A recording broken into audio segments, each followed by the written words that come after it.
Na štart sa postavilo 200 pretekárov z rôznych kútov Slovenska, ale aj zo zahraničia. V dueloch prehnali svojich štvor- a dvojkolesových tátošov, aby zistili, kto je rýchlejší. Teraz sa pozerajte na ten famózny čas tejto Škodovky 120. Jazdia v disciplíne šprinty na 1/8 míle, čiže 201 metrov. V prípade aut sú vynikajúce časy pod 7 sekúnd.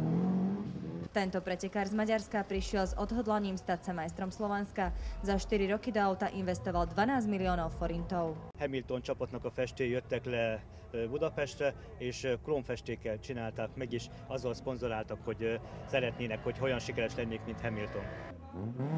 Za volant rýchlych aut si sadlo aj niekoľko odvážnych žien a zahambiť sa rozhodne nedali. Minulý rok som skončila vo svojej kategórii ako majsterka. V dueli sa dokonca stretol aj otec s dcérou, ktorá štartovala poprvýkrát. Céry, tu mám jej údaje, veľmi som s tým spokojný. 10,2 sekundy. Že vraj to nebolo zlé.